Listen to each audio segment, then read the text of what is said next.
জিজ্ঞাসা করে, বাবা তোমার নাম কি?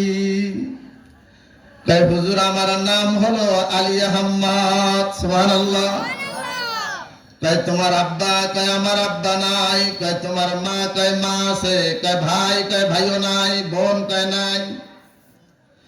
আমার মা বিধবা। এই যে সোলামুড়ি বিক্রি করি এগুলি দিয়া আমার মা আর আমার মোটামুটি চলে যায়, সংসার চালায়। হুজুর কয়, বাবা এটা তো দুনিয়া, তুমি শুধু দুনিয়াই পাইলা। এগুলি বাদ দিয়া এই বয়সে যদি তুমি লেখাপড়া করতা, মাদ্রাসায় অনেক বড় আলেম হইতা, দুনিয়াও পাইতা, আখেরাতও পাইতা। ছোট মানুষ হুজুরের কথা শুননা বুঝতে পারছে যে এই হুজুরটা গরম না নরম, ঠিক নেই? মুস্কি আসি দিয়া কি কয় জানেননি? কয় হুজুর মাদ্রাসায় ভর্তি হয়েছিলাম, পড়ালেখা পারি না, হুজুররা খালি টিডা এলে গায়ে পড়ছে। তাই নাকি? কয় হ্যাঁ। হাতটা ধইরা মাদ্রাসার নাজেম সাহেবের কাছে নিয়ে গেছে, নিয়া কইতে আছে, কয় হুজুর এই আলী আহমদের ভর্তি করেন। সুবহানাল্লাহ বলেন। অফিসের ভিতরে সব ওস্তাদদেরকে ডাক দিছে, ডাক দিয়া বইলা দিছে, কোনদিন ক্লাসের ভিতরে আলী আহমদের কাছে পড়া জিগাইবেন না, আর পরীক্ষায় ফেল করলেও পাস। যদি পড়া না জিগায় এর মারার কোনো দরকার আছে? কথা কান না, মারার দরকার আছে? আর পড়া জিগাইলে না, না পারলে না রাগ উঠবো নাকি? পড়া জিগাইবেন না। এ যদি পরীক্ষায় ফেল করে তাইলেও কি পাস।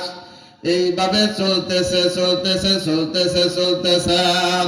দাওরা হাদিস আল্লাহু আকবার। ভর্তি হবে কি হবে না? কোন ক্লাসে পড়া পারে না, কোন পরীক্ষায় পাস করে না। এবার দাওরা হাদিসের ক্লাস, এই ক্লাসে যদি ফেল করে এই পুরা জাতি এলাকার মানুষে জানে কি জানে না? কথা বলেন না। 8-9 যদি ফেল করে কেউ জানে? 8-9 ফেল করলে কেউ জানে? যদি মেট্রিকে ফেল করে? চায়ের দোকানে আলোচনা হয়নি এটা পোলা নিয়ে? হ্যাঁ, আর পড়ালেখা করেছে কি আত্মে পাস করতে পারে না, পাশের তুলে আরেকজনকে কি পাস করবো, হেতো তো খালি রাত ভর খালি খেলে। কি করে?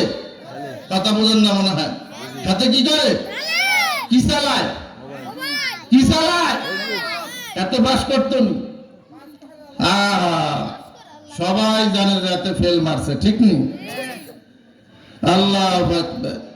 যাইয়া কয় হুজুর কেউ ভর্তি হয়েছেন নি? না ভর্তি হই নাই। ভর্তি হইব কি, খালি ফেল মারি প্রতি ক্লাসেই, কোনদিন ক্লাসে পড়াও দিতে পারি না। কয় বাড়া তোর কাম ভর্তি হওয়া, তুমি যে ভর্তি হও বাদ বাকি মালিকে করবো। আল্লাহু আকবার। ভর্তি হইছে। পরীক্ষা আগামী দিন। রাতের বেলা হুজুরের কাছে গেছে, হুজুর আগামী দিন পরীক্ষা, আমার জন্য দোয়া কইরেন। আল্লাহু আকবার। রাতের বেলা মুফতি সাহেব হুজুর আলী আহমদ সাহেব রহমাতুল্লাহ আলাইহির জন্য হাত উঠাইছে মালিকের দরবারে। আল্লাহু আকবার। মালিকের দরবারে হাত উঠাইয়া বলে, মালিকেরা এত বিশাল বড় মাদ্রাসা আমার ইন্তেকালের পরে আমি কার কাছে দিয়া যাইতাম, কে গুলি চালাইব? আল্লাহু আকবার। এইভাবে কান্নাকাটি করতেছে।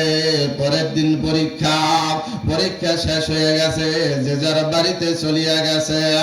এবার রেজাল্ট দেবে, সব ছাত্ররা আগে আগে বাড়ি থেকে মাদ্রাসায় চলে আসছে।